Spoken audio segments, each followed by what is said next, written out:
ญาลาวบูฮานสอนคนติแต่เด็กน้อยดื้อโตเองบ่เลียวเบิงกินแต่เหล้าจนเด็กน้อยก็เฮ็ดนำโตก็ว่าโตดีแล้วฝ้ายข้าวผัดแห้งยิ่งโตก็ว่าโตดีเลิศล้ำเขาพุ่นแห้งลื่นโตบุญนั่นหัวดำก้นการโตบาปนั่นหัวล้นห่มเหลืองตามใจน้ำไหลไปตามหอมมันบ่ฮ้อนไหลเพ่นขึ้นเมื่อฟ้ายอดดอยตามใจน้ำสิไหลลงทางลุมมีแต่ไหลล่องใต้สิเวินขึ้นกะบ่ไกตามใจแห้งสิกุมกินแต่ของเนามีข้าวเหนียวข้าวเจ้าเต็มเหล้าก็บ่สนตามใจเจ้าสิเอาไผก็ตามสร้างคันแม่นคิดคักแล้วสิเอาอ้ายบ่ว่าหยัง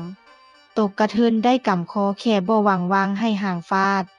ตกกระเทินได้กำคอกระทั่งบ่วางให้แก่ผู้ใดตกกระเทินได้กำแขนแล้วบ่มีวางให้คนอื่นมีตั้งแต่สิทื่นดึงเจ้าเข้าใส่เผาตกกระเทินว่าได้กวนแล้วสิลงกวนให้มันคุณคันแม่นกวนคุณแล้วสิวกุ้งหักสิงอมตกกระเทินว่าได้เกี่ยวสิโอมเอามาเป็นคู่แม่นเจ้ามีมื่นสู้ตัวค่อยสิญาติเอาตกกระเทินว่าได้งมแล้วสิควาหาป่าข้อใหญ่คันบ่ได้แท้ป่าลดน้อยกะสิเอาตกกระเทินได้เจ้าเข้าอยู่เล่าบ่ให้เต้าต่ำตักหลัวและฟืนบ่ให้ไปดงดาวสาลีเข้าห่วงเดี่ยวบ่ให้เกี่ยวสิให้ขุดอ้อมป้อมซ้อมท่าแต่แต่งโตตกกระเทินว่าได้เดินแล้วสิเดินไปให้มันฮอด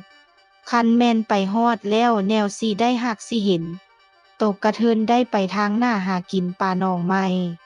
หนองเก่ามีบ่แพ้แสนสิบ่อนกับบ่งมตกกระเทินว่าได้เป็นเสือแล้วลายบ่ลายเข้ากอตูมีแต่เขาสิหาดินหม้อมาแต้มให้ตืมลายตกกระเทินว่าได้มาถึงแล้วบ่คืนเมื่อมือเป่าว่าสิเอาแจมเจ้าเมื่อบ้านให้แม่สมตกกระเทินว่าได้จำสิเป็นแกงหรือปนกระตามทอน